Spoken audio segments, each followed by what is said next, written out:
The following program was provided by an independent producer solely responsible for its content. The opinions expressed do not necessarily represent the views of this station, its staff, board of directors, or underwriters.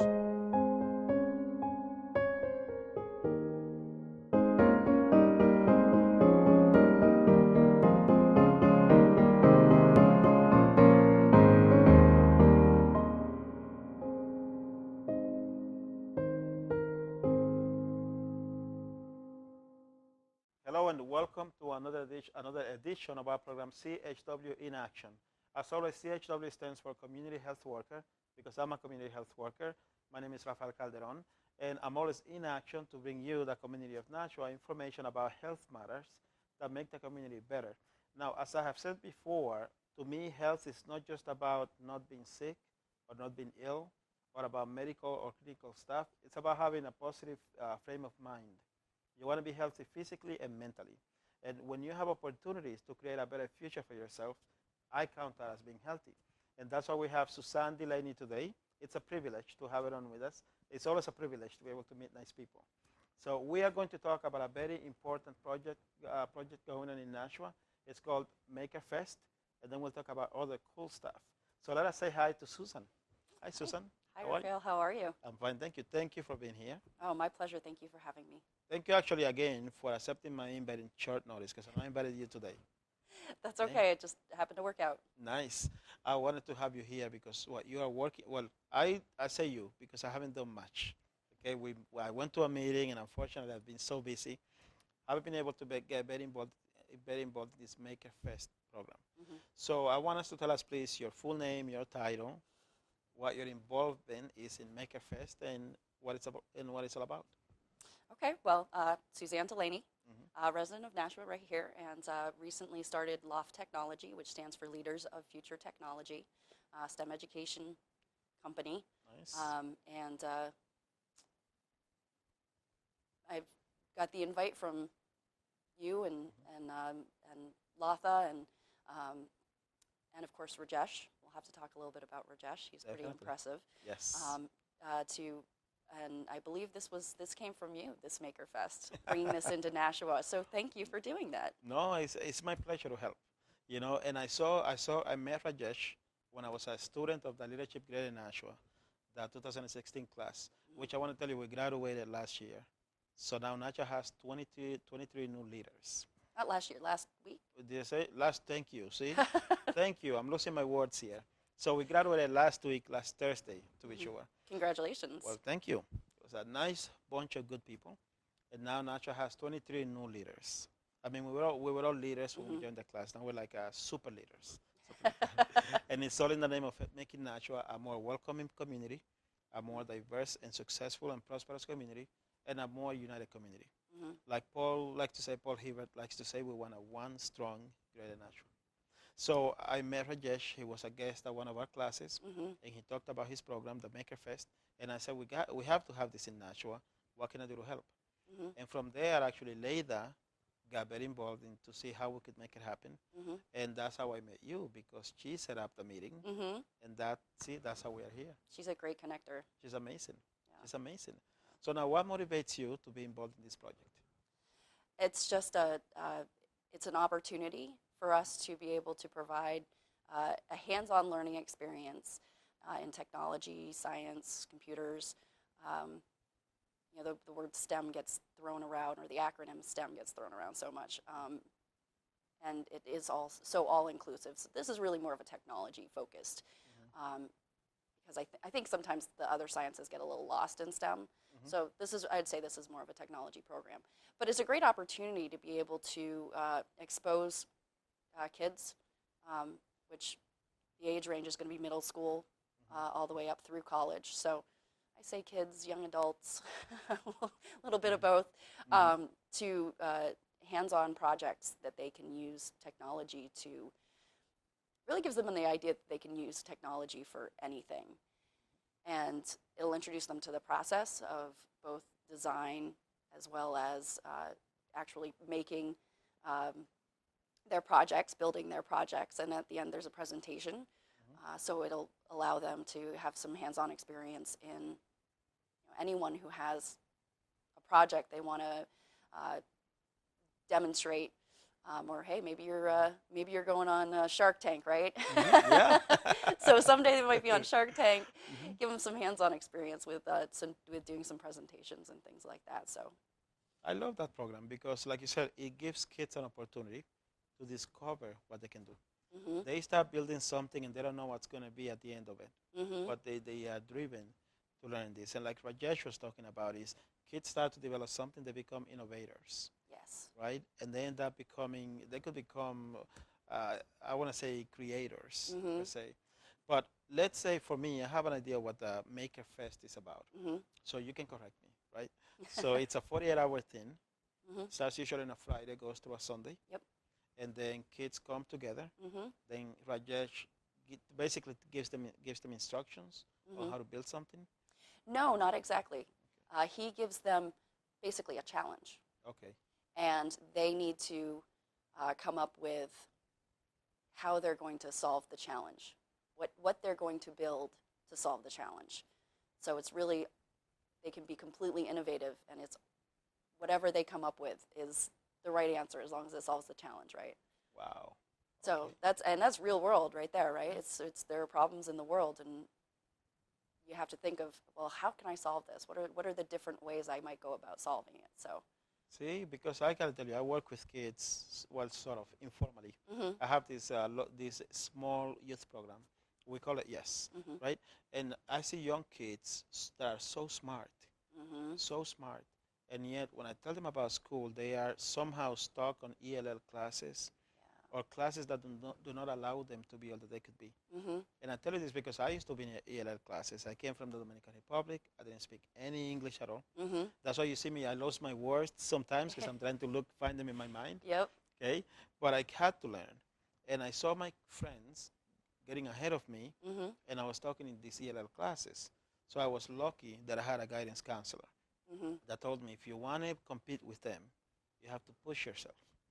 So I went into the all English classes, and it was scary.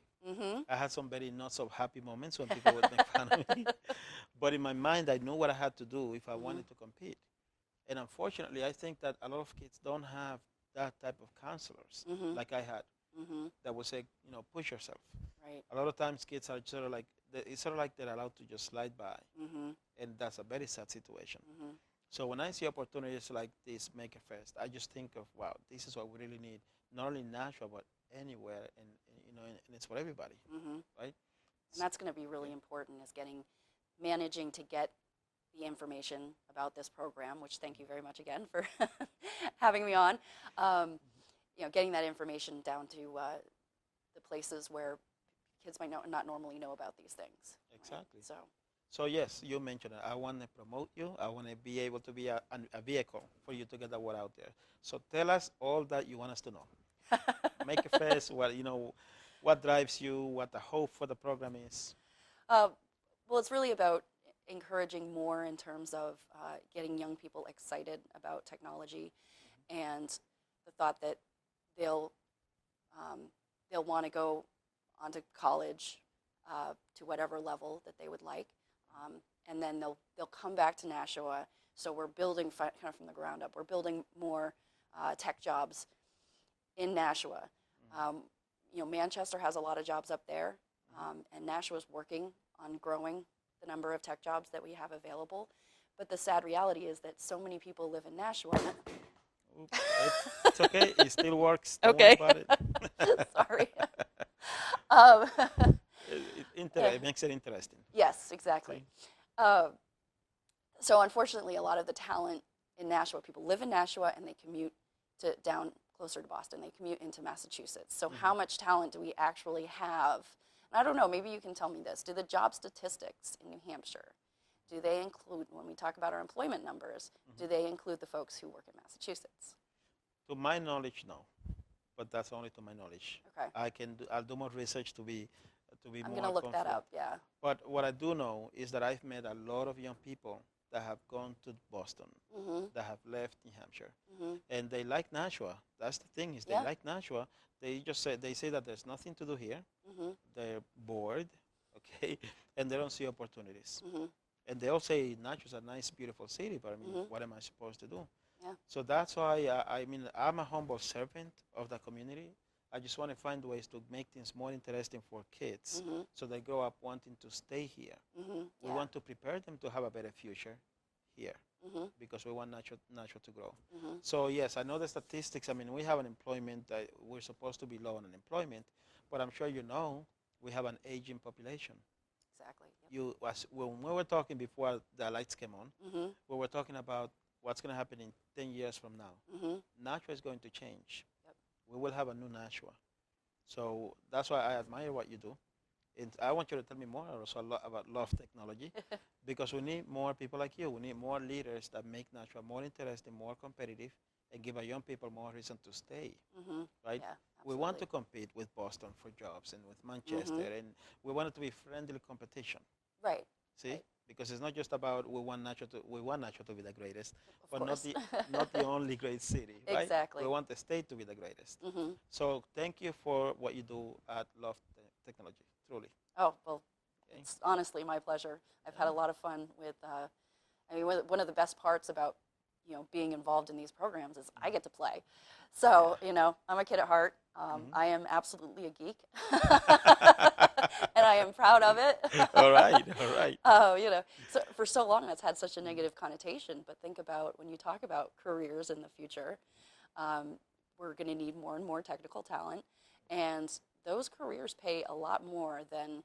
I mean, granted, there might be kids who grow up and become professional athletes, and I absolutely encourage athletics, as well as the outdoors, and everyone needs a well-rounded experience. Mhm.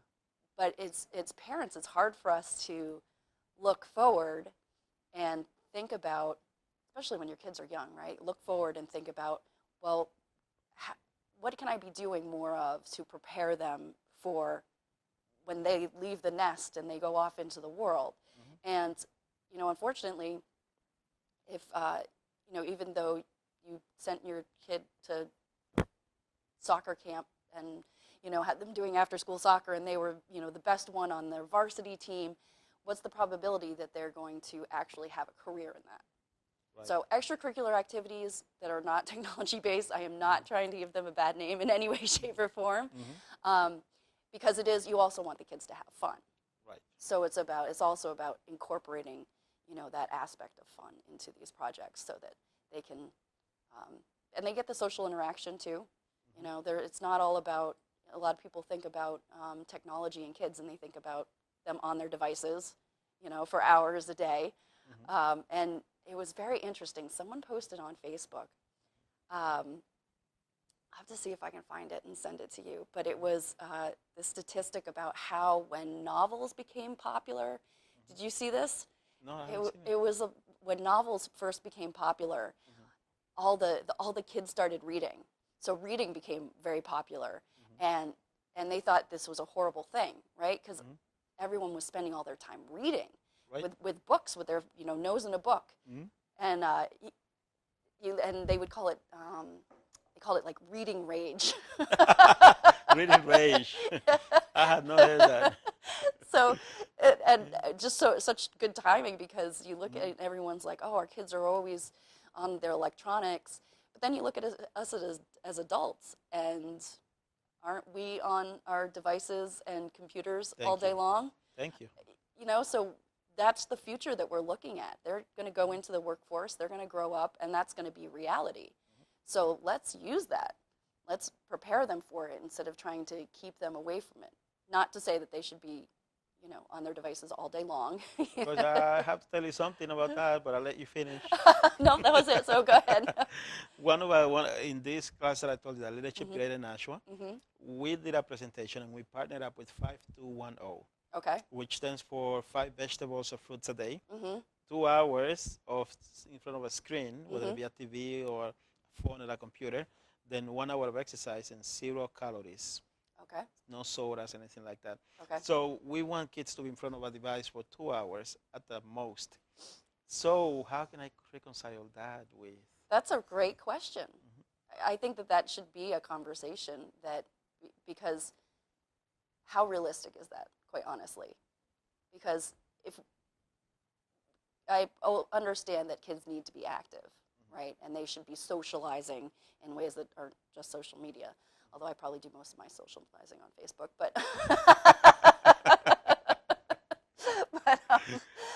you are one of them. yeah. Hey.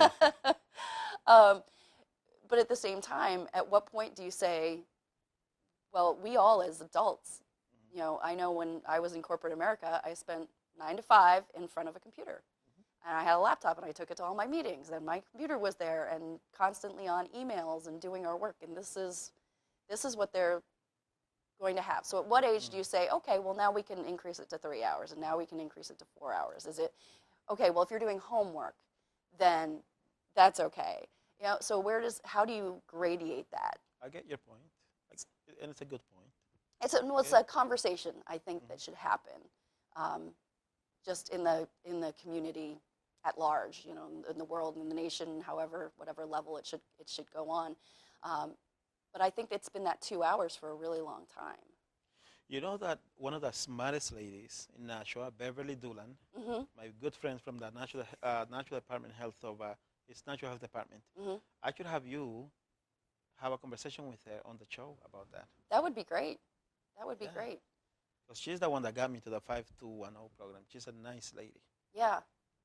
Now I'm going to have to do research on that and see when that 2 hours, because I remember that being, like, for a long time, it's been 2 hours of screen time. And it's been, let's say, promoted. It has been promoted for a long time, and it does work.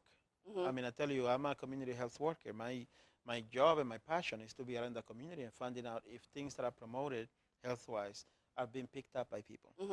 And it is being recognized. But you make a good point. I mean, the future is going to be technology. We want kids to be competitive. So at some point, we do need to have a conversation about that. So then I guess you see MakerFest as sort of like a way for you to send your message to kids, to the community about technology, about preparing the kids for the future of technology. Yeah, it's all about teaching innovation. You can't just teach knowledge and skill anymore. It's not about regurgitating out of a book. It's one thing to learn in a book about what is electricity, right? So you learn it in a book, and then you take the test, and you pass your test, and then you promptly forget all about it. Happened to me. Right, physics. But being able to actually hands-on create something using electricity, then you start and varying it in different ways. So, you know, learning about the different resistors, and I'm using this as an example because I was working on our Raspberry Pi program earlier today.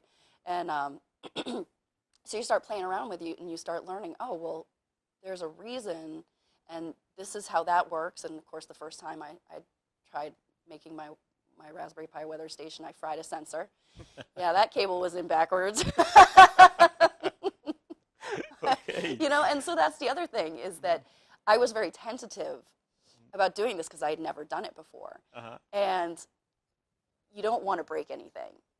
But then at the same time, you need to encourage people to break things, because that's how you learn how they really work. Right? That's in life. That's, you make a mistake, and that's how you learn. The most effective method of learning. No, and it's the realest one. Yeah. In reality. So you want to be able to kids to be able to get their hands on stuff and get them dirty and break stuff and figure out what doesn't work and learn through experience, because that's a more effective learning method, right? And then in addition to the project-based learning, is that we're also adding that dimension of teaching innovation. So where we're not going to tell you how you're going to do this project. We're going to give you a challenge, and you need to come up with the idea. I love that. Right? I do too. Yeah, it's beautiful. Yeah. So it's about, you know, finding the right challenge. And then sometimes, you know, as part of our programs at Loftechnology, we try to ask that question of, well, what problems do you encounter in your life every day? Think about your morning. You were getting ready for school. What was the most challenging part of it, or, you know, the most frustrating part of it, or something like that? Or, you know, over the last week, how do you think that you could do something? And it doesn't even have to be technology related. Right? What do you think you could do that might solve that problem or help you overcome that problem? Something like that. And so getting them into that idea, that thought process of it's not just a reality, it's a challenge. Mhm. It's just a challenge or a problem in the world that hasn't been solved yet. Maybe I can be the one that can solve it. Very nice. Right? So you want kids to be like Neo in the Matrix. Yes.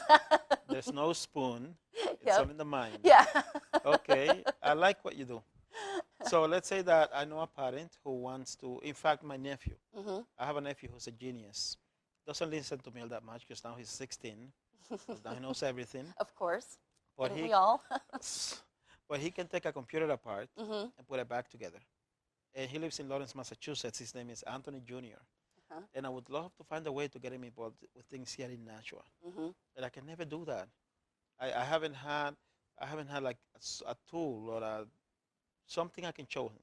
Mm-hmm. I can show him. I don't know what I'm trying to say, but something that I can get him involved, interested enough to let me bring him up here on the weekends. Mm-hmm. Because my brother, his father said that it would be okay, but he has to want, Right. right? So he's coming to MakerFest, right? I'm gonna make him come to MakerFest. I'm gonna Good. make him. The key is that I'm gonna need your help to have him want to come back Mm-hmm. for more. Oh, it's So- going to be so much fun. The kids are going to have a blast, I'm sure. See? I'm gonna love it.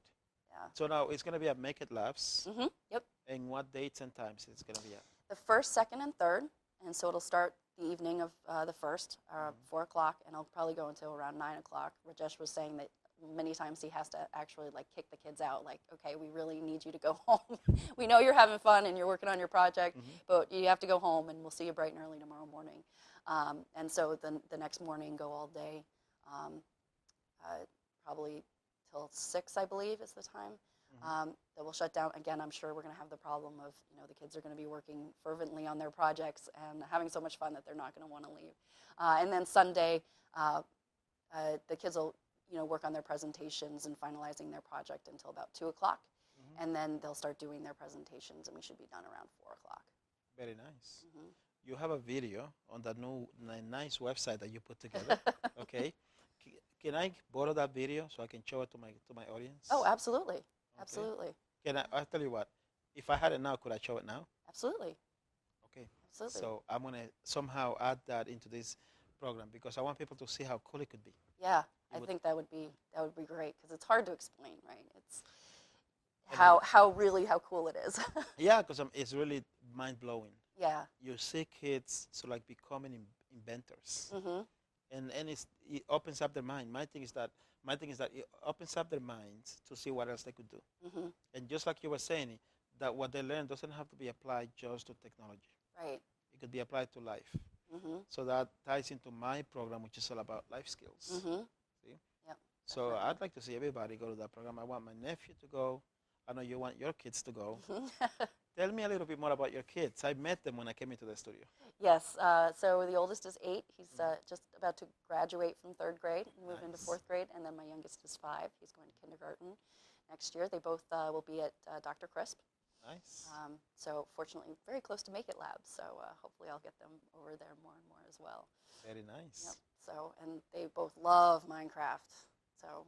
Well, would that have anything to do with Mom being technology inclined? I doubt it. I think that most kids out there, that's one of the hottest. I don't even call it a video game. It's really not a video game. Are you familiar with Minecraft? I'm a dinosaur. I don't. Oh, know. you got to check it out. It's honestly, it's a lot of fun. Someone called it. I read somewhere someone referred to it as virtual Legos, and all it is it's blocks. Okay. 3D blocks. And everything is made out of these 3D blocks. Your people are 3D blocks, right? So their head's a big block, and their body's made up of blocks. Their animals, all blocks. Everything's a block. And then they have different textures to them.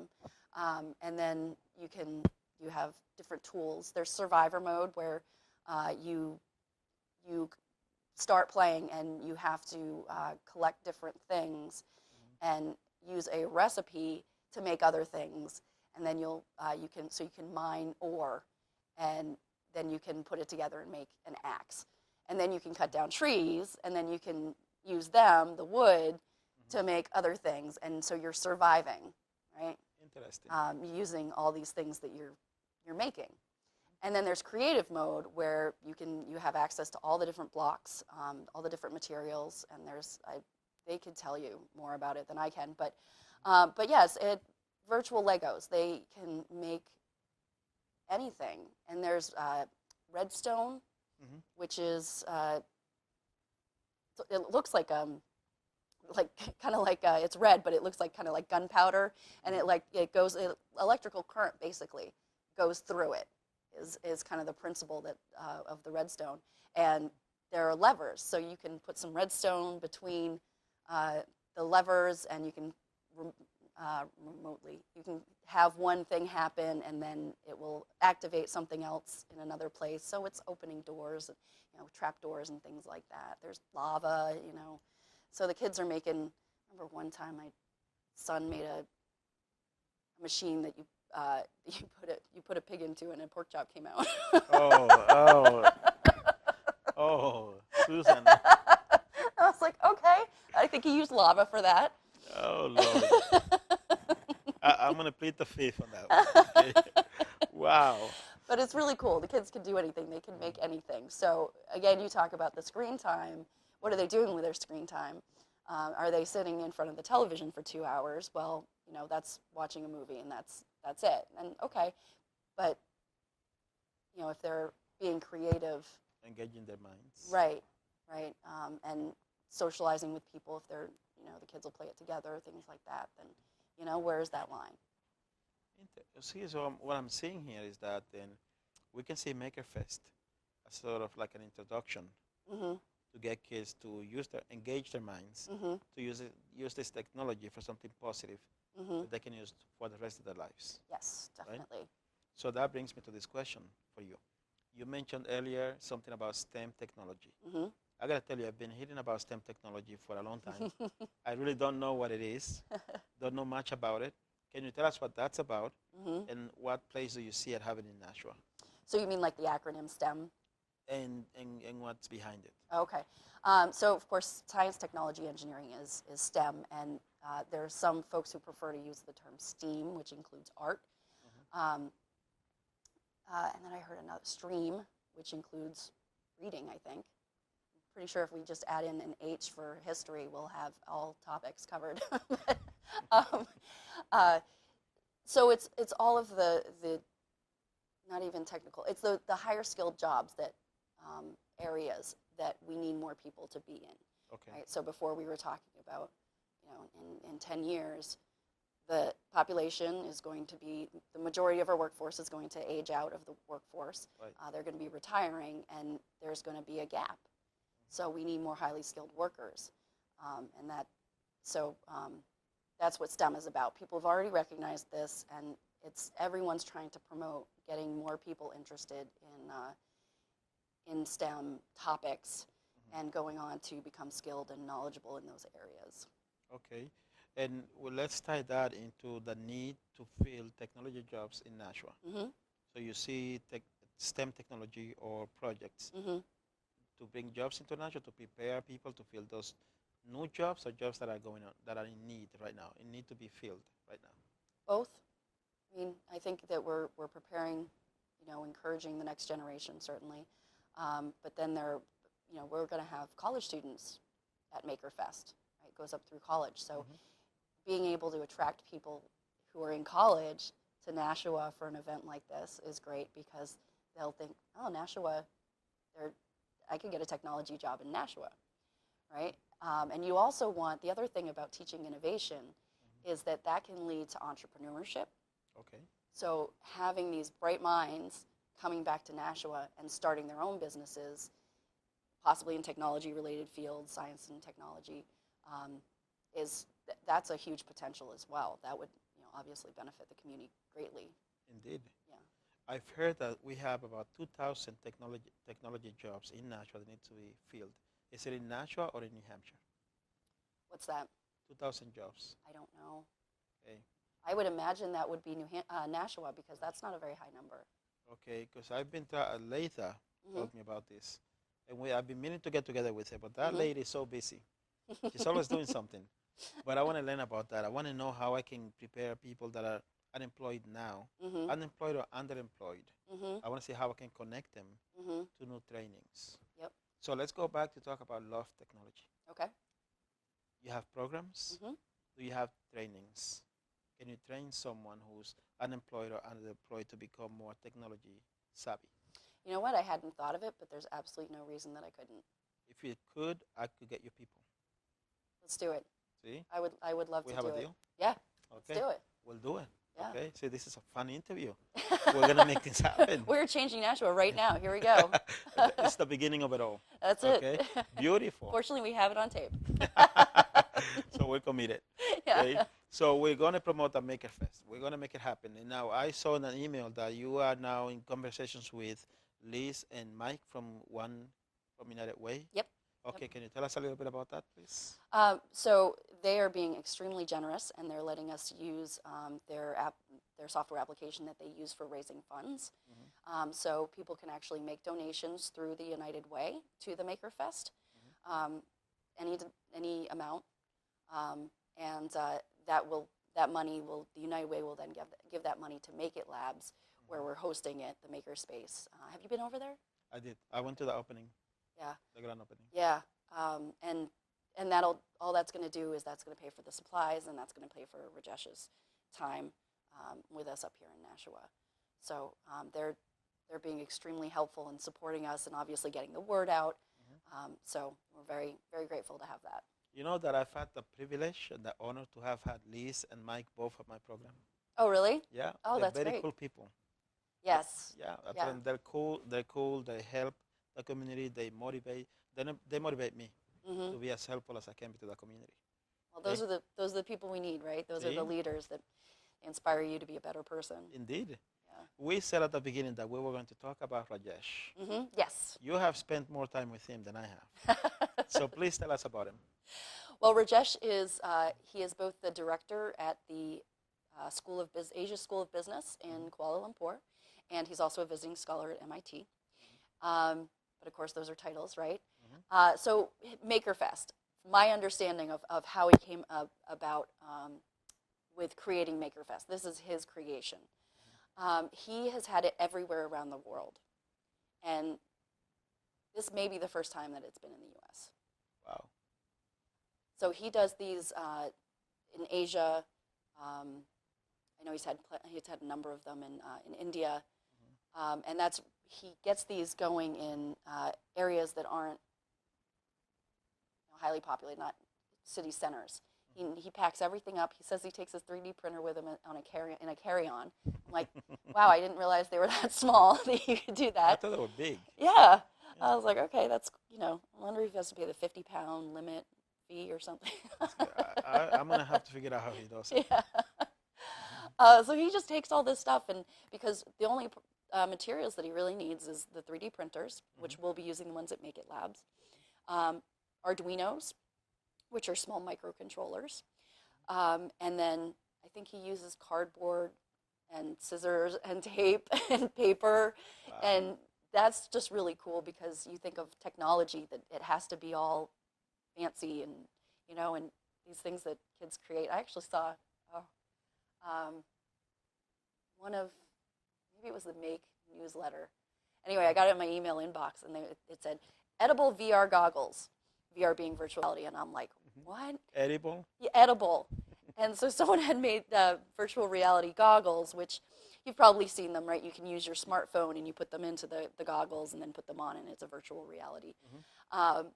So basically they made these goggles that you put your smartphone in, but they were made out of like graham crackers and probably fluff or something. Wow. So I was like, that's really cool. So, that's one of the things about the whole maker movement is that people you can take anything and make whatever you have. So, why don't and that's kind of where the art comes into it, I think, is, wow, I want to make this thing. I wonder what I can use. And, functionality, design, things like that. So that's, I do think there is an art aspect to it as well. I agree with you.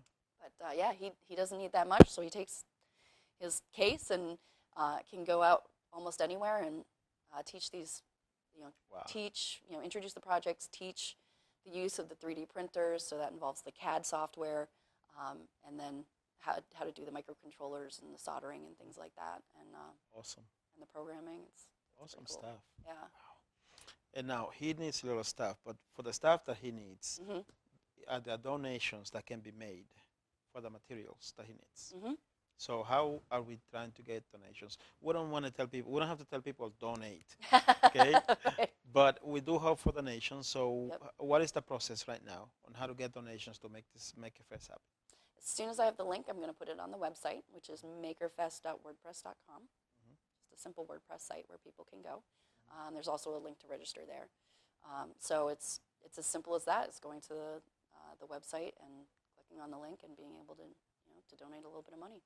Very Great nice. cause. See? Are we going to go out into the community and promote this? Because I want to help. I want you to tell me how I can help. You know what? I need to find how you can help me. Find those places where we can reach out to kids who wouldn't normally take advantage of these opportunities, and being able to get in front of any of them if we can, and being able to talk to them about it. Okay. Right? To be able to, because I don't want anyone to see it and think, nah, I'm probably not smart enough for that. That's for other kids. I want the kids who just think, hey, that's kind of cool. So that's really what we need. We need to get out kind of face to face with people who are in that age range and who might not normally think that this would be something that they would do, to see if we can kind of help them think outside their own box, right? Their own comfort zone. Right. I have a few places in mind already. And my program, it's called YES. I tell you, it stands for Quisqueya's and Youth Enlightened Success. Okay. So it's YES, the Q is silent, and it all comes back from back in 2006. I got a job at Manchester Central High School. My job was to help these kids find jobs after high school. But as I was teaching them life skills, I came to realize that they had issues right then and there that they could not move from. I mean, they had boyfriend and girlfriend issues, issues at home, peer pressure issues, bullying issues. So they couldn't concentrate in high school and do well in their classes. So I made it a point to try to teach them to see themselves as being whatever they wanted to be. And to teach them how to use the life skills tools, goal setting techniques, visualization, stuff like that. And the kids all by themselves, they started picking up this idea that if they did hang out with the wrong crowd, they wouldn't graduate from high school. If they didn't get good grades, they couldn't go to college. If they didn't go to college, they wouldn't have this great future. Because I would show them, I used to see, they were like flyers of what you could make. I mean, because I said if books don't motivate you, then this will. So you have piles of money for kids that are educated and less money for kids that either just completed high school or didn't complete it. And I would tie that into what they wanted to do with their lives. So I saw these kids come alive, and I decided to make my own program, and I was able to get it going for like 2 to 3 years. And then reality hits. I had to go back to work for someone else, so I put it on hold. But now I'm bringing it back to the Boys and Girls Club. That's awesome. And those kids that I met, you see bright young kids that remind me of me. They come from different countries, and some of them are local, born in Nashua, but they don't seem to have access to those classes, those projects that are going to awaken their full potential. Right. So I'm thinking of having these kids participate somehow in the MakerFest in one way or another. That would be so my mind is running now, so I can think of that. Okay, I have a friend that teaches at PALE, P-A-L-E. Okay. I don't know if you've heard of them. I think it's like a police athletic league. Oh, PAL, yes. See, there you go. Okay. See, my accent kicks in every now and then, so you'll get used to it. Because we'll be doing stuff together. Oh, that would be great, PAL. Yeah, I hadn't thought of that. That's See, we'll go to both of those places. Yeah. For starters, there'll be other places. Yeah. So I'll be happy to help. I mean, this is really awesome. I want to do whatever I can. Yeah, okay? It's going to be a lot of fun. It will be. So I'm trying to see where your passion comes from. I mean, I know you're a geek, but you get so excited when you talk about these things. Where does that come from? Oh, that's a great question. I love helping people, and I love it when people have that moment of, like that aha moment, I guess we'd call it, of, wow, I can really do something with this. They see potential, right, and it gets them excited. So seeing that, wow, this is so cool, seeing that moment in kids Like that's just priceless, you know, for them to be. And then, you know, at the end of a program, and they're showing off what they did, and they are so proud of it, you know. And it's great. It's absolutely fantastic, the things that they come up with, the things that they learn, the things that they do. And, you know, hopefully we can get down to the even younger ages. At some point we'll have to, you know, just do simpler projects because technology isn't taught in the classroom very early at this point. To be honest, my vision of technology is that I'm not smart enough to deal with it because I grew up not knowing anything about it. See? Yeah, and that's the other thing. It's amazing how many people can grow up and be scared of technology, you know. And I'm very scared. Yeah, and they're like, oh, you know, I'm going to break it. And I have a friend of mine who's older, and she's all, you know, calling me, well, how do I do this? And I'm like, just mess around with it. Go into the settings and see if you can find something in there. And she's like, I don't want to break it. And I'm like, it's really hard to break a cell phone, you know, a smartphone. Just, you know, I would agree. Play around with it. Just remember what you did, and I'm sure we can undo it. Okay. So you want people to be comfortable with it, right? Yes, not to be afraid. Right. And so kids are growing up with computers and video games, and you know, so they're comfortable with that sort of stuff. But you know, to introduce them to a language earlier on, right? As you know, learning another language. It can be challenging. But it's also easier at a younger age, right? Oh, definitely. You don't have all the stresses that life throws at you. Right. So let's get kids learning how to program at an earlier age. You know, so there's one program. It's online. It was invented by MIT. It's called Scratch. You heard of Scratch before? No, I have not. So the only thing you need in order to learn how to program in Scratch is you have to be able to read. Okay. And it's set up in blocks. And you just put the blocks in the sequence of what you want to happen. And you press the play button, and your character will move, or music will play, or what have you. There are a number of different things that you can do with it. It's pretty unlimited. So if you get a chance, go to it's probably scratch.mit.edu or something like that. I'm not sure the exact website, but take a look at it and look at some of the projects that they have done. I know that Cartoon Network partnered with them recently, and so they now have this flying functionality, so you can make it look like your character is flying, and you know, somebody put up a project. So you post your projects, you can post them on the site. And so there was one kid who posted a flying taco. Flying taco. Yeah. Wow. That takes some imagination. Yeah. I wouldn't have thought of a taco, you know, but why not? I promise you I would have not thought of that. Wow. Okay. So what is your vision for your kids? Are they going to be the next Bill Gates, the next, what's this guy from Apple? Steve Jobs. Yes, Steve Jobs. How do you want to see them grow up technology-wise? Well, you know, that would be great. I think every parent would love for their kids to become Bill Gates or Steve Jobs, or the next Bill Gates or Steve Jobs. But I want what all parents want for their kids, right? I want them to be happy. I want them to be healthy. I want them to be successful in whatever it is that they do. So at the younger ages, and so I'd say where my kids are now, 8 and 5, they're still exploring. They're still finding out what they like and what they don't like and what interests them and what doesn't. And so at this point, it's really about finding what they're interested in and leveraging that to help them learn. So fortunately, my kids love Minecraft. Well, we're doing a Minecraft mods maker program this summer, so guess what? Come spend a week with me. So, you know, but would it be great if, you know, if they do have that desire and love of technology like I do, I want them to have every opportunity that they can, same as every parent, right? Yes. And so that's really what this is all about, right, is making those opportunities for our kids and making them prepared so that they can seize them. You know, we don't want anyone to think if they really want to go to MIT or Harvard or name any of the top schools in the country, if they really want to go there, you can go there. You're as smart as everyone else. So that's the biggest thing you have to teach your kids, right? Is that there is no one who is better than you, and you are not better than anybody else. We're all on the same level, you know, playing field. We just have to we have to work hard. We do. You know. We have to earn it. Yep. But you work hard and you work at it, you'll be able to get there. So. See, I like what you're talking about. You're going to have to come to my program and talk to my kids. Absolutely. And we'll have to find a way to get your kids here so they can tell us about Minecraft. Yes, definitely. Okay. I want to see if they get the eyes light up like yours when you talk about technology. It might be in the DNA. Who knows? Yeah, it could be. It could be.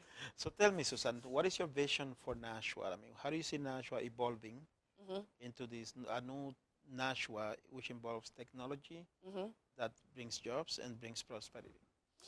I would say that it's important to get the companies here, to get new startup businesses here. Now, I know they just started the incubator, right on Water Street. Yes. So that's a great start. Make It Labs is working on developing a tech incubator. It's going to be a while before they get through all the phases of fitting out the building and things like that. But they're working on that, and that's a huge thing, is getting the small companies with the innovative thinkers into Nashua, helping them become successful so that they can create the jobs that's going to keep and grow talent here in the area. And then that, once we get that rolling, I think it'll feed on itself to be able to do that. Other than becoming a millionaire and bringing all these companies here, how can I help make that happen? Well, if you're a millionaire, then I've got some great ideas for you. That's one of my plans, actually. Okay, yeah, mine too. Yeah, one of my goals is I'm going to be a millionaire. Yeah, it's on my bucket list. See? See? So we have similar goals. Yeah, really it's about trying to get the people who you wouldn't imagine would know about programs like these to know about programs like these and making them accessible. So I think you're going to be very helpful in terms of Boys and Girls Clubs, the YMCA, PAL, any places where we can start partnering with people and getting the word out to the demographic that isn't already there. That's, there are kids, students who do First Lego League, but there isn't a First Lego League in every school. Right. There's some kids who don't even know that there is such a thing as First Lego League. Interesting. So making sure that something as simple as that, every kid knows that there's First Lego League and they could participate in and be on a team. Are you familiar with starting a Lego League? Do you know how that works? I personally haven't done it. Okay, because I was going to ask you to teach me so I can make one happen. I can do the robots. I love doing the Lego robots program. You can. Who doesn't love Legos? I love Legos. I just don't know how to put things together. They come with instructions. I never knew that. Yeah. I never thought of that. Yeah. So how do you build That's a my robot? secret. Oh, I just gave it away. Yeah, you gave it away. I read the instructions. And it's getting some video now, so it's going to get out there. Yeah. Wow. So tell us, how do you build a robot? Very carefully. No. Okay. Mostly robots are. You have to think of a robot at this point in time as we get more into robotics becoming more and more of everyday life. You have to start thinking of them like you would a person. There's a brain. Okay. And that brain controls the rest of the body. And computers, though, will only do what you tell them to do. So you have to make sure that you start thinking in a way that's logical. Okay. You have to teach it what to do, what not to do. And then, so the fun part is figuring out, okay, so for example, over spring vacation, we did a Lego robotics program. And we had a maze challenge. And so the challenge for the kids was to build a robot, whichever kind you want. If you want to use one of the ones that has the instructions that comes from Lego, or you want to build your own. Here you've got motors, you've got wheels, you've got sensors, whatever you'd like to use. And it needs to be able to navigate this maze. But it has to be able to navigate it both forward and backwards. So it goes all the way to the end, and then you turn it around, and it has to be able to go on the way back. So you can't just program it to go so far, turn right, go so far, turn left, that sort of thing. It has to be able to see the walls and navigate around them. So that's where you have to start thinking in the logically, okay, if I was going to tell you how to walk straight, and when you see something, turn, and then you have to figure out, well, okay, well, which way do you turn? Do I Okay. turn right or do I turn left? And how would you do that? If you came up to a wall and you needed to figure out which way to turn, how would you do that? I would look both ways. Right. So you have to either turn the robot to look or have a different sensor on another side, and so it can figure out which way to go. And you say, if there's a wall there, don't turn that way. If there's a turn the other way. If there's not, then go through. So it's Wow. And you can teach kids this. kids are really good at it. Wow. They really are. You just have to start getting them thinking about how would I do that. You have to break it down into its simplest parts so that you can tell the computer. And this is stuff that you do at Loftechnology. Mm-hmm. Yep, absolutely. And what are the age ranges? Anywhere from 3rd grade and up. Okay. Yep. So, for the younger kids, the Lego robotics is great. Scratch is great for the younger kids. And then all the way up through high school, we have the advanced programs like the Raspberry Pi program for the older kids. I'm thinking of how I can get my kids involved with your company. Any way you'd like. No, because I like what I'm listening to. I mean, kids need to know these things. They do. Yeah. They do. And even if they don't, pursue a career in engineering or anything like that, you're still learning some interesting things. Even when it's going to be, you have to program your smart refrigerator, in 5 years that you just bought. That's the thing, right? With technology in the future, the Internet of Things, we're going to have to program everything. So having that understanding of computers are really very basic, and they do what you tell them to do, or somebody told them to do somewhere when it programmed its brain. Wow, because I remember the movie I, Robot, Yes. and computers started thinking for themselves. Mm-hmm. Do you see that as a reality? Yes, they already are, Mm-hmm. in the way that we tell them what to think, right? Or we tell them how to think, I should say. So making decisions. Mm-hmm. It's all a lot of loops in our head. You see something, you observe something, you have to make a decision about it based on criteria. Mm-hmm. So all that has to be kind of loaded into the brain. And then that's how we think, right? True. Independently, we have knowledge, we have experiences that we draw upon. There are things that we know, and we use that to make a decision. So that's, robots do that. But they're told to do that. So I know that in more recent years, they have started to work on developing computers that are self-learning, Mm-hmm. which you think about it, and when we're born, we don't know anything. True. That's very true. So then, okay, then they get self-learning. Okay, so at what point are you, then Mm-hmm. then you get into the whole existential arguments and things, but hopefully it's not really creepy. I hope not, because that's something to keep in mind. Yeah, Okay. well, more and more, and that's part of it with the labor force, Mm-hmm. is that robots are going to start taking over more and more of the labor-type jobs, physical labor-type jobs. Mm-hmm. They've already taken over a lot of them, right? And so now we're going to need more, as we get more robots, we need more people who can program the robots and build the robots, so you need the technically skilled people, and people need to be able to interact with robots. So it's not going to be, like we said, in 10 years, it's going to be a completely different experience that people graduating from high school or what have you are going to be facing. And that is why I love the idea of MakerFest, so we can get kids thinking about that, get Yep. them prepared. Mm-hmm. Now, Susan, usually I close the show.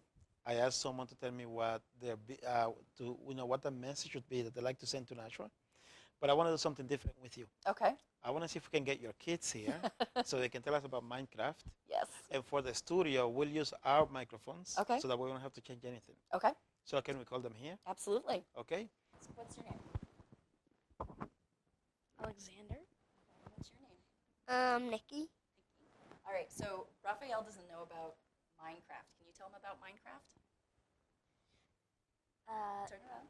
Or, here, stand in front of me. So Minecraft is a thing of blocks and pixels and other things that are related. And you can build something and just you can have other people join with you, and you're gonna have many worlds. You can have just one. You don't have to have many, but to play, you have to have at least one world, which is free. You don't need to buy it, whatever.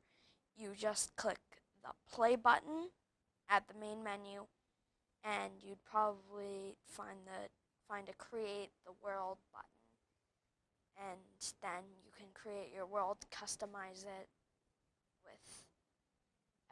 with all the buttons and stuff, and then there's survival and creative, where so creative is when you have unlimited stuff. You have blocks of every type. You can do anything. You have everything, and you can just build something, and then sometimes if you like to cheat and stuff, you can make a creative world, build whatever you would want to build in survival, and then you could change your creative world into a survival world, and all the blocks that you built would still be there. So you've cheated. You didn't have to get those resources. You already had them in the first place. So Nikki, what do you like about Minecraft? That new stuff is. The new stuff? What's in the new version?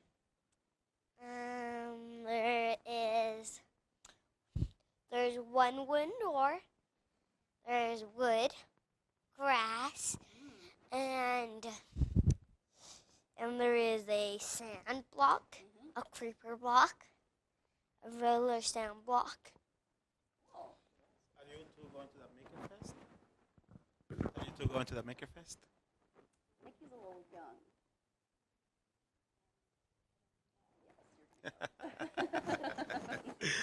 Well, thank you, audience. See, now we have children, the youth, learning to be technologically inclined, because we have this technology genius here with us. Thank you for watching the show. Thank you for being with us. We appreciate it. As always, God bless you. Have a good night.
preceding program was provided by an independent producer solely responsible for its content. The opinions expressed do not necessarily represent the views of this station, its staff, Board of Directors, or Underwriters.